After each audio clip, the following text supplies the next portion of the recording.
माझ्या महाराष्ट्रातील बांधवांनो, भगिनींनो आणि मातांनो, नमस्कार. जय महाराष्ट्र. थोडेसे आपण सुद्धा रिलॅक्स दिसताय आणि साहजिकच आहे, मी देखील थोडासा किंचित तणावमुक्त आहे. होळीपासून सुरुवात झाली आणि म्हणता म्हणता दिवाळी आली. येत्या काही दिवसामध्ये दीपावली आहे. दीपावलीचा मंगल सण आहे. अंधार छेदून प्रकाश, आणि प्रकाश म्हणजे प्रगती, समृद्धी ही आपल्या सर्वांच्या आयुष्यामध्ये येवो. म्हणजेच प्रथम आपल्याला सर्वांना दीपावलीच्या खूप खूप मनपूर्वक शुभेच्छा देतोय. ही दिवाळी आपल्याला सर्वांना सुखाची, समृद्धीची, मनशांतीची आणि आनंदाची जावो अशी मनापासून प्रार्थना करतोय. साहजिकच आहे, आपण हे सर्व सण, होळीपासून जी म्हटलं मी सुरुवात झाली, अत्यंत साधेपणाने आणि संयमाने साजरे केले म्हणायचे का पार पाडले म्हणायचे, थोडासा फरक आहे. पण महत्त्वाचा मुद्दा म्हणजे या सर्व 6-8-9 महिन्यामध्ये आपण सर्वांनी जे काही सहकार्य केलं त्याला तोड नाही. आणि हे सहकार्य केलं म्हणून आणि म्हणूनच आज सुरुवातीला मी जे बोललो की आपण दोघंही थोडेसे तणावमुक्त आहोत. आज तणावमुक्त जरी असलो तरी साहजिकच आहे, माझ्या मनामध्ये पुढची जी एक शक्यता आहे दुसऱ्या लाटेची, ती येऊ नये म्हणून देखील एक चिंता आहे, प्रार्थना आहे. आणि त्याच्यासाठी सुद्धा आपल्या सर्वांचं सहकार्य मला अपेक्षित आहे. प्रथम मी दिवाळीबद्दल बोलतो. आत्तापर्यंतचे सगळे सण होते, मग ते गणपती उत्सव असतील, नवरात्री उत्सव आहे, होताच, अगदी दहीहंडी होती, ईद, सगळेच आपल्या पारसी बांधवांचे सुद्धा सण होते, जैन बांधवांचे सण होते, ईद होती, सगळे होते. हे सगळे सण आपण अत्यंत संयमाने घरातल्या घरामध्ये एकमेकाला, हल्ली व्हॉट्सॲपवरनं झाले ना सुरू, हॅपी दिवाळी, हॅपी हे, हॅपी ते, ह्या ह्याच्यातनं साजरे केले. आता दिवाळी आली, जवळपास सगळं काही आपण उघडलेलं आहे. गर्दी मी पाहतोय वाढत चाललेली आहे, चांगली एक जिवंतपणाचं लक्षण आहे. गर्दी वाढते आहे, सगळे व्यवहार जवळपास पूर्वपदावरती यायला लागलेले आहेत.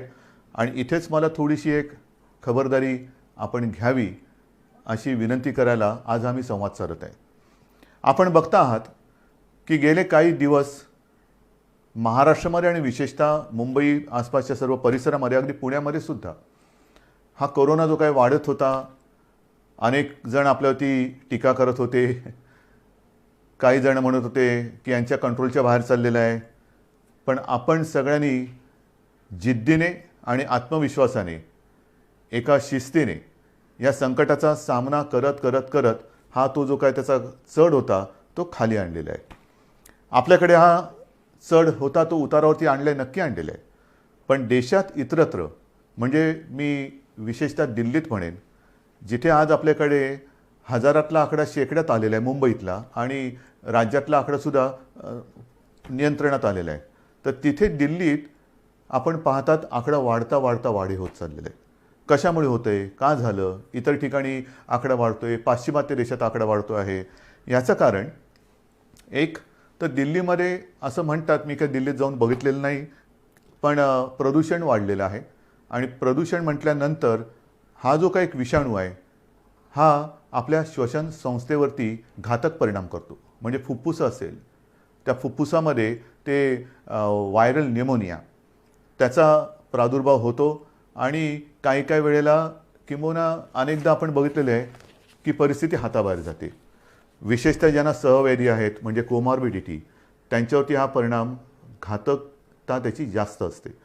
म्हणजेच काय की दिवाळी साजरी करताना मी आपल्याला नम्र विनंती करेन, फटाक्यावरती बंदी आणायची का? प्रत्येक ठिकाणी बंद्या घालून आणि कायदे कडक करून आपण आपलं जीवन हे पुढे चालू ठेवायचं का? आपण आपल्या गोष्टी स्वतःहून, जसं आत्तापर्यंत तुम्ही पाळलं सगळं, तसं स्वतःहून पाळू शकत नाही का? जर आपल्याला लक्षात आलं असेल की एक तर अजूनही औषध नाही आहे, लसीचा पत्ता नाही आहे आणि प्रदूषणामुळे जर हा विषाणू वाढत असेल, आकडा वाढत असेल, तर दिवाळीमध्ये आपण प्रदूषण करणारे फटाके हे वाजवणं टाळू शकतो का? बंदी करायची का? करू शकतो.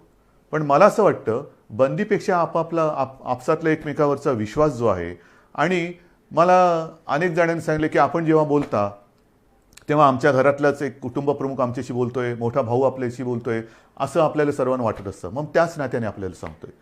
लहानपणी मी सुद्धा फटाके वाजवलेले आहेत, सगळ्यांनीच फटाके वाजवलेले आहेत. आज सुद्धा घराघरातली लहान मुलं आहेत, त्यांना तो एक आनंद असतो.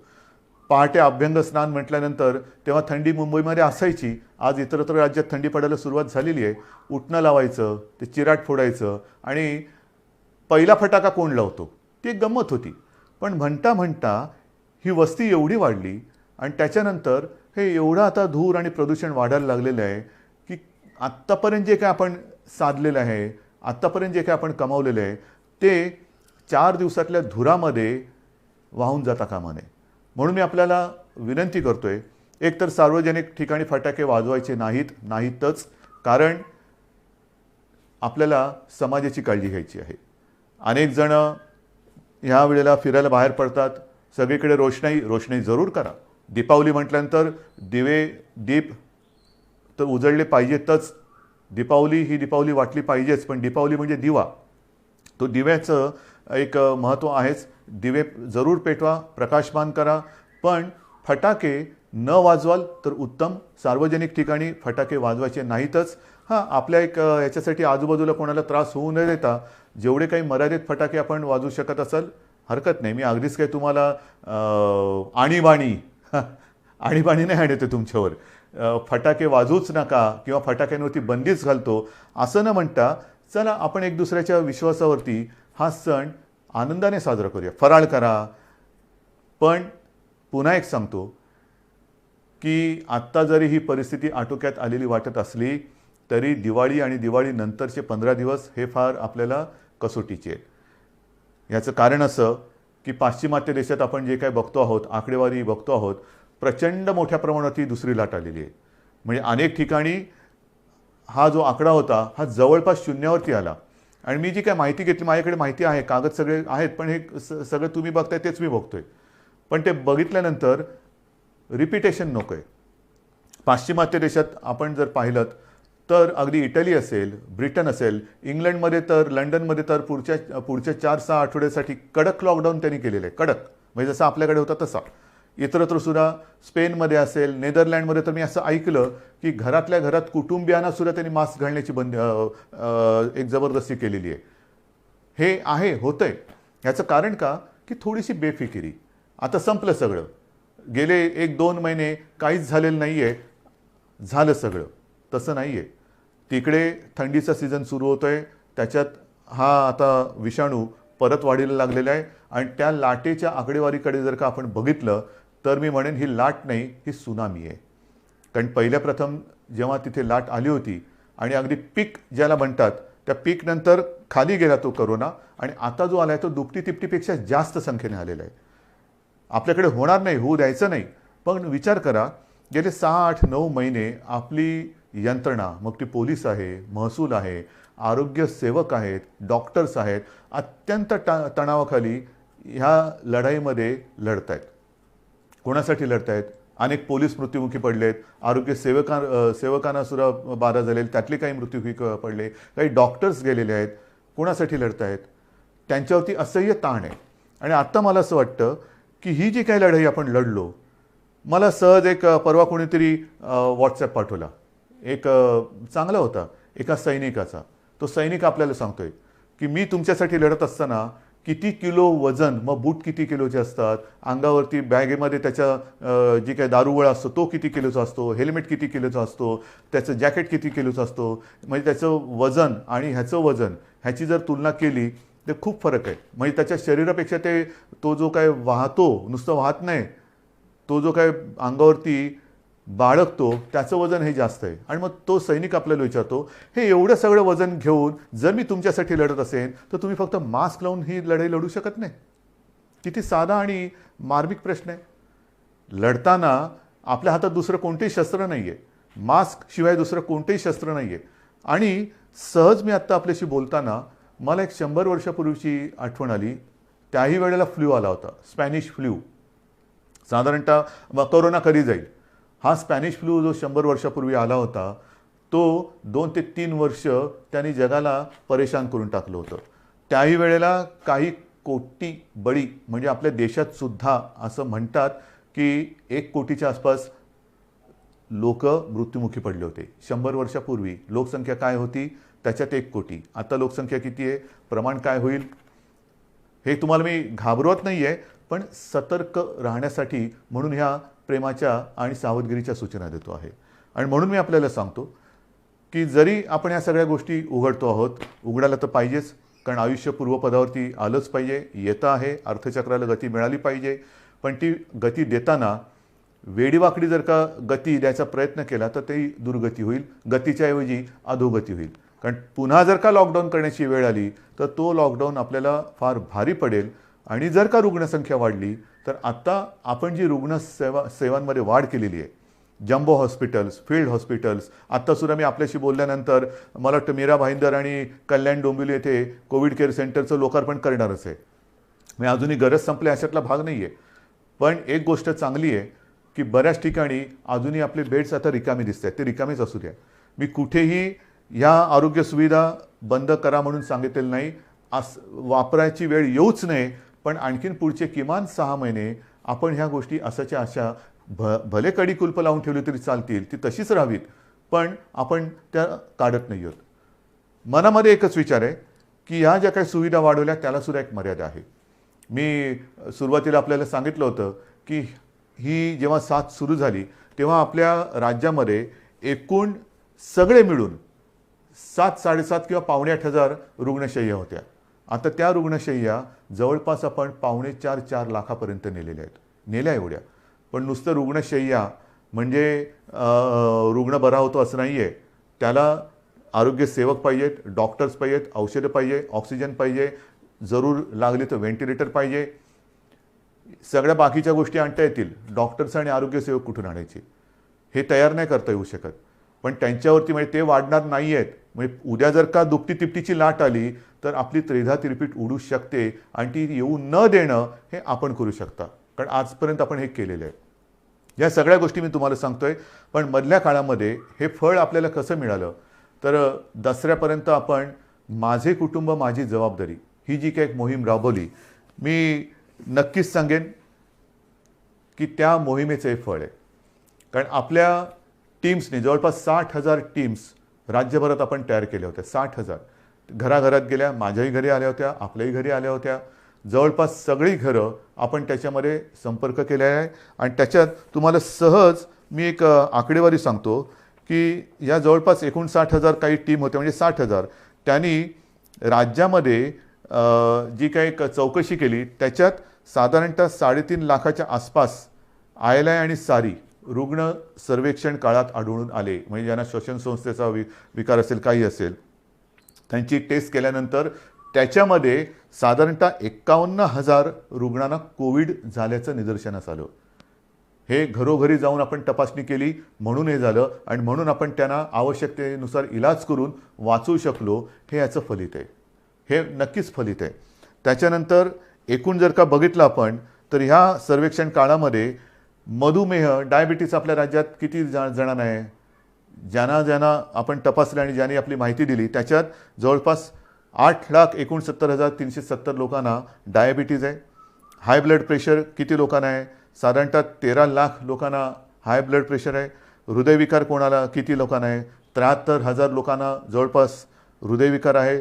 कर्करोगाचे 17,843 आणि इतर आजाराचे साधारणतः 1,06,877 असे सहव्याधी किंवा कोमॉर्बिड ज्याला म्हणतो असे रुग्ण ह्या नागरिकांमध्ये आपल्याला ह्या व्याधी आढळल्या. आणि त्यातले बहुतेक जण आता व्यवस्थित होऊन आपापल्या घरी आहेत. हे या मोहिमेचं फलित आहे. आणि म्हणून ही मोहीम ज्यांनी राबवली त्या 60,000 टीममधल्या सगळ्यांना मी अक्षरशः मनापासून नमस्कार करतोय.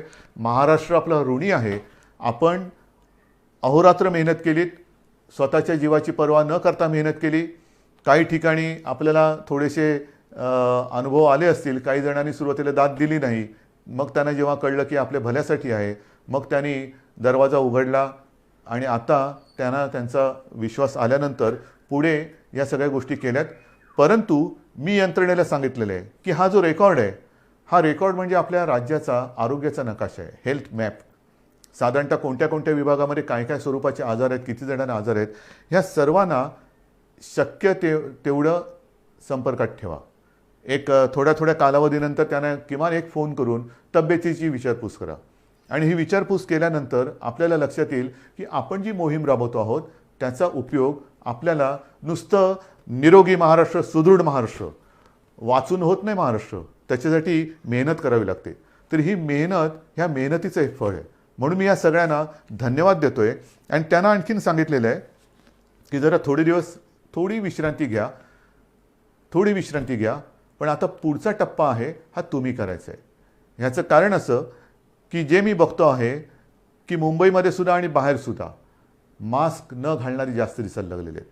हे नाही चालणार, अजिबात नाही चालणार. बाकीच्या सगळ्या गोष्टी आपण हळूहळू ओपन करतो आहोत, उघड करतो आहोत, पण मास्क घातला नाही तर त्याला दंड हा केला जाणारच, करावाच लागेल. कारण साधारणतः जे प्रमाण लक्षात येतं आहे, हे आकडेवारी माझी नाही आहे, मी डॉक्टरांशी बोलून हे सगळं करून तुम्हाला सांगतोय की साधारणतः एक कोरोना पॉझिटिव्ह नागरिक जर मास्क न घालता जनतेत फिरला तर एका ह्याच्यात तो जवळपास जेवढा फिरेल, गर्दीमध्ये फिरला तर किमान 400 जणांना तो संक्रमित करू शकतो. म्हणजे एक 400 ना करतो, म्हणजे 400 पुढे किती ना करतील. म्हणजेच काय की समाजासाठी आपल्याला ह्या गोष्टीची खबरदारी घ्यावीच लागेल. कोणत्याही परिस्थितीत आपल्या हातामध्ये लस नाही, औषध नाही. स्पॅनिश फ्लूच्या वेळेला सुद्धा हीच त्रिसूत्री होती: मास्क लावा, अंतर ठेवा आणि हात धुत राहा. गर्दी वाढते, गर्दी टाळणं गरजेचं आहे. काय काय उघडणार, आज उद्धव ठाकरे काय बोलणार, कोणती घोषणा करणार, काय घोषणा करू. घोषणा करायला ही काही राजकीय सभा नाही आहे, पण घोषणा करायची असेल तर मी हेच सांगतोय की या कठीण काळात सुद्धा आपण खूप गोष्टी उघडलेल्या आहेत. दिवाळीनंतर सुद्धा आपण शाळा साधारणतः आता 9वी, 10वी, 11वी, 12वी ह्या वर्गांमध्ये आपण ते पहिले सुरू करतो आहोत. त्याच्यात सुद्धा पूर्ण खबरदारी घेण्याच्या सूचना सर्वांनी दिलेल्या आहेत. शिक्षकांची टेस्ट होणं गरजेचं आहे, मुलांची सुद्धा गरजेनुसार चाचणी होणं गरजेचं आहे. आणि त्या पलीकडे जाऊन मंदिरं कधी उघडणार ना, मंदिरं उघडणार आहे, प्रार्थना स्थळं पण उघडणार आहे. पण मला असं वाटतं साधारणतः पुढच्या आठवड्यात दिवाळी आलेली आहे.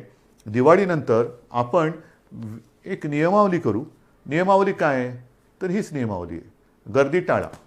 कारण मंदिरांमध्ये आपल्या घरातले ज्येष्ठ, आपले आई वडील असतील, आजी आजोबा असतील, हे जात येत असतात. आपण त्यांनाच तर जपत आलेलो आहोत.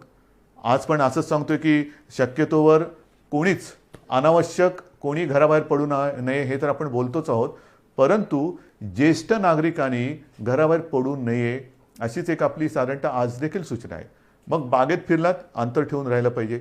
मंदिरामध्ये काय होतं, अगदी सगळ्यांच्याच प्रार्थनास्थळात, मंदिर असतील, मशीद असतील, चर्च असतील, चर्चमध्ये सुद्धा प्रेयर असते, मशिदीमध्ये नमाज असतो आणि मंदिरामध्ये आपल्या आरती असते.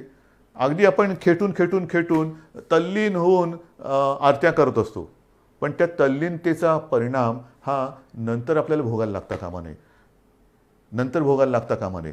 कारण आपल्या घरातले माता पिता, आजी आजोबा हे तिकडे गेल्यानंतर समजा कोण तिकडे कोरोना संक्रमित आला आणि मंदिरामध्ये मास्क नसेल, घातलेलं नसेल, चपला बाहेर काढल्याच पाहिजेत, पण मास्क मंदिरात सुद्धा घातलाच पाहिजे, मास्क घातला पाहिजे.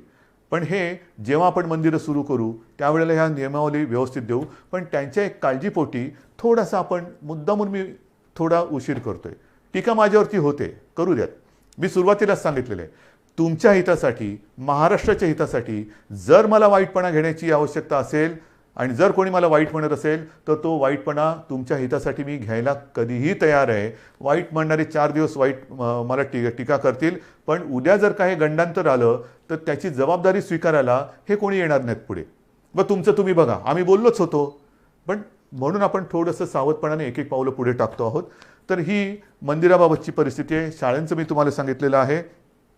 महत्त्वाचं म्हणजे काय की गेले 6-8 महिने सगळं बंद असताना आपण महाराष्ट्रामध्ये ज्या काही गोष्टी केलेल्या आहेत, शिवभोजन आपण सातत्याने त्याची व्याप्ती वाढवत चाललेलो आहोत. 5 रुपयामध्ये गोरगरिबांना जेवण, गेल्या वेळेला मी बोललो तेव्हा 2 कोटीच्या आसपास थाळ्यांचा वाटप झाला होता. आज त्याच्यात आणखीन वाढ झालेली आहे.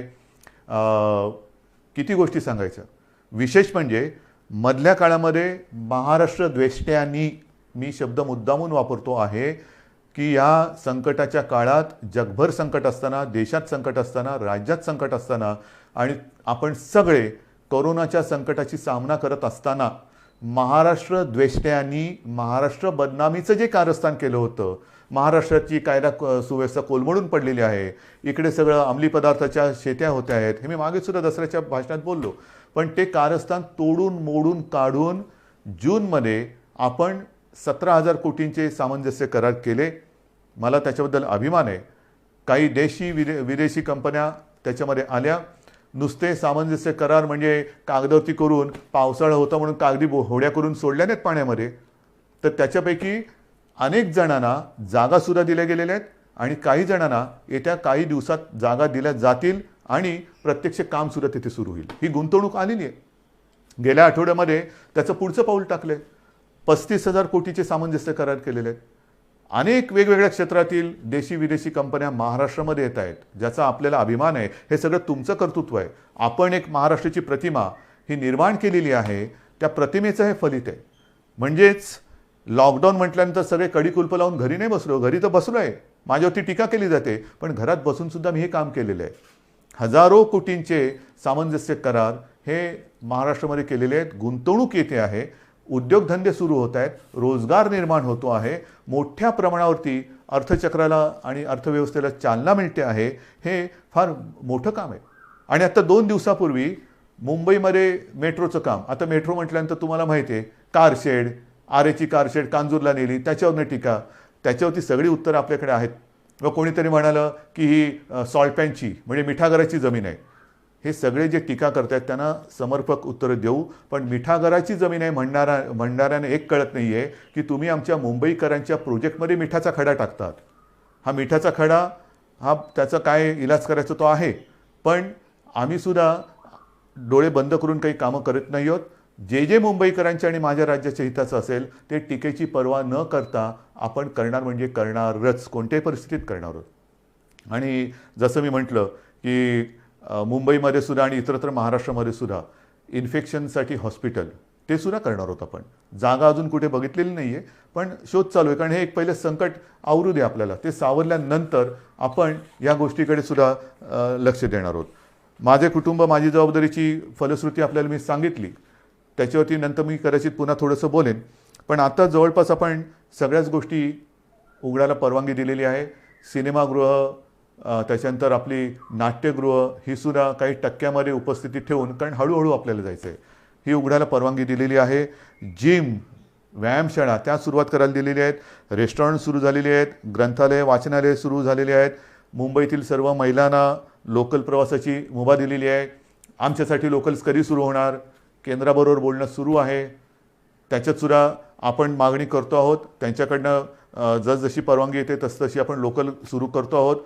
पियुष गोयल जे चांगलं सहकार्य करत आहेत ते सुद्धा लवकर आपल्याला याच्याबद्दल मदत करतील अशी मला खात्री आहे. सगळ्याच गोष्टी आपण सुरू करत चाललेलो आहोत. एक एक गोष्टी सुरू करत असताना पुन्हा माझं एकच म्हणणं आहे की ही लढाई ही आरोग्याविषयक एका मोठ्या संकटाची लढाई आहे. मेट्रोचं जे मी तुम्हाला सांगत होतो ते पूर्ण करतो.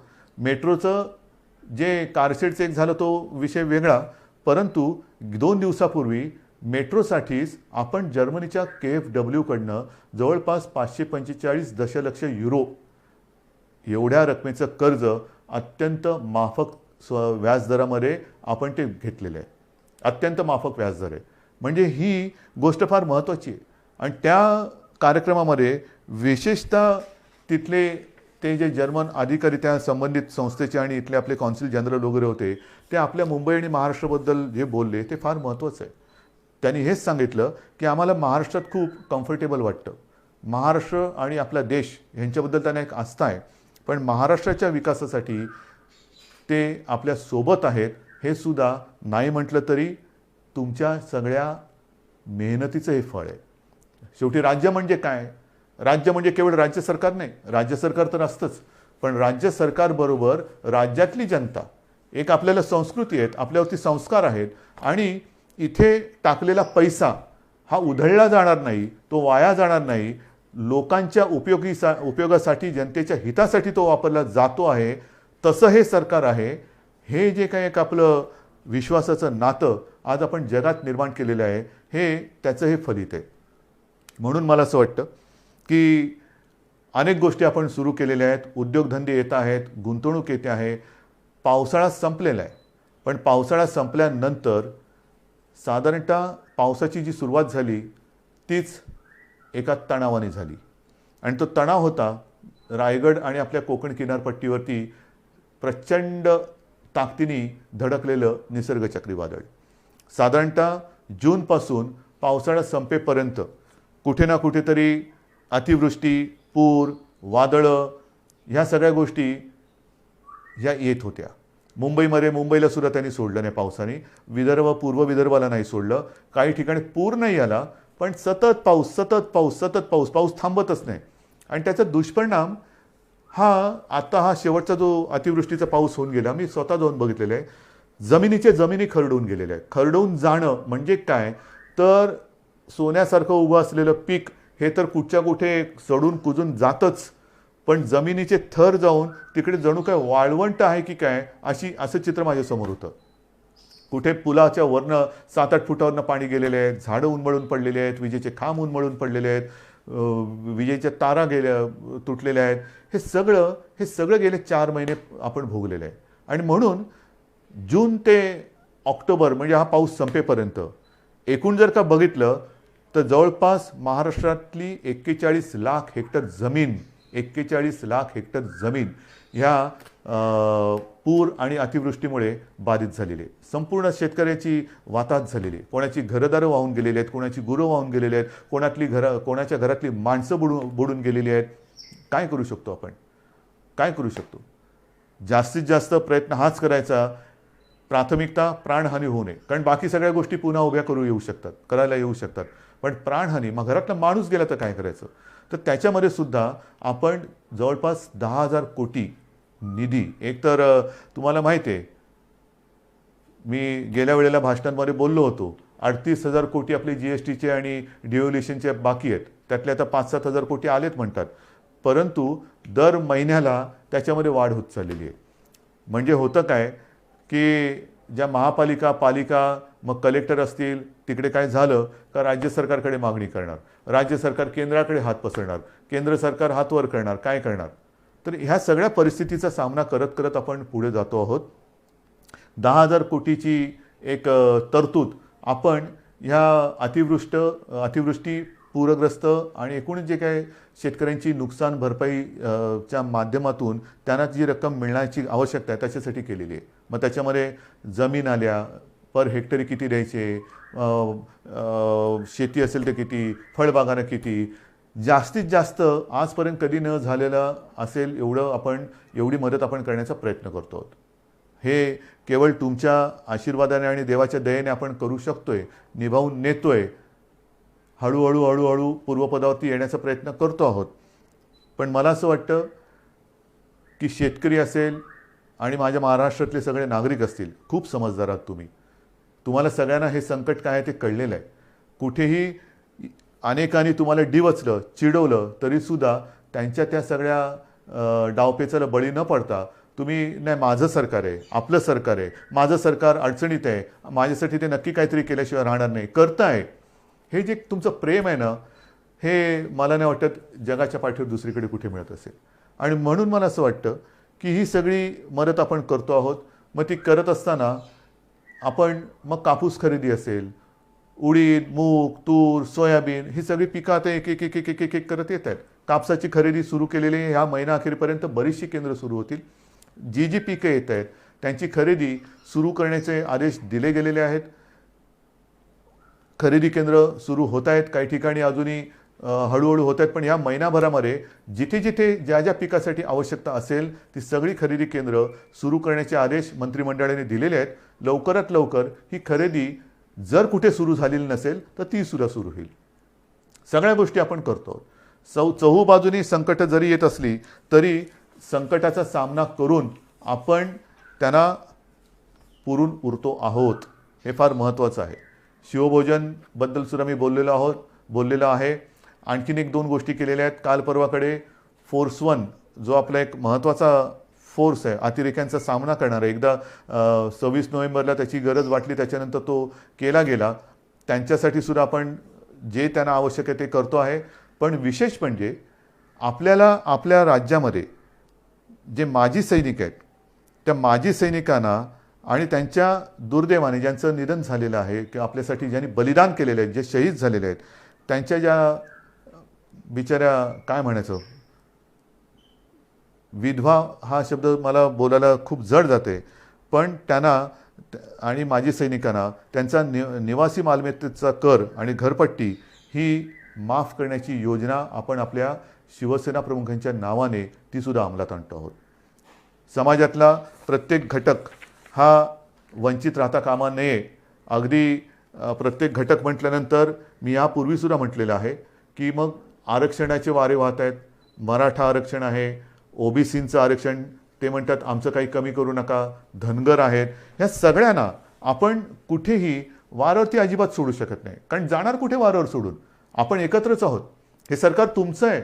हे सरकार काही परदेशातून आलेलं नाही आहे किंवा परग्रहावरून आलेलं नाही आहे. तुम्हीच आहात ह्या सरकारचे सगळे मालक पालक, सगळे तुम्हीच आहात. आणि तुम्हाला जर न्याय देणार नाही तर मग आणखीन कोणासाठी काम करणार? माझ्या राज्यातली जनता जर का असमाधानी असेल तर मग मंत्रिमंडळ करायचे काय? आणि म्हणून मला सगळ्यांना हेच सांगायचं आहे की परिस्थिती बिकट आहे, नक्की आहे. एकतर अर्थचक्र हळूहळू फिरते, त्याच्यातून काही कायदेशीर गोष्टी असतील, आणखीन काही गोष्टी असतील, सगळ्यांचा सामना हा करत करत करत यशस्वीपणाने ठामपणाने आपण पुढे जातो आहोत. मला तूर्त आपल्याला एवढंच सांगायचं आहे की येणारी दीपावली आणि त्याच्यानंतरचे सण कुठेही आपल्याकडनं गर्दी होऊ देऊ नका. कारण परदेशामध्ये ज्याच्याप्रमाणे मी सांगितलं, माझ्याकडे ती यादी आहे की एकमेकाच्या घरी जायला सुद्धा आता त्यांनी बंदी केलेली आहे. आपल्याला असं काय करायचं नाही. आत्ता आपण हळूहळू सगळे दरवाजे उघडतो आहोत.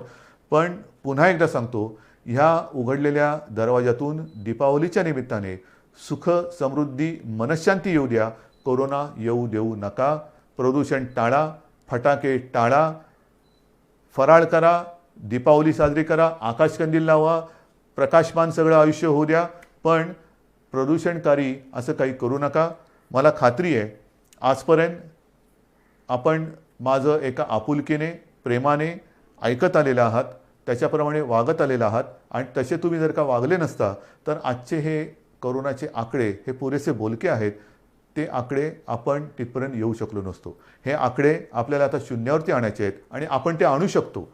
आपण हे करून दाखवलं ज्याला म्हणतो ना, तसं हे तुम्ही करून दाखवलेले आहात. आता ह्याच्यात अजिबात वाढ होऊ द्यायची नाही. सर्वांनी आनंदात राहा, निरोगी राहा, मास्क लावा, हात धुत राहा आणि एकमेकापासून अंतर ठेवा. जय हिंद, जय महाराष्ट्र.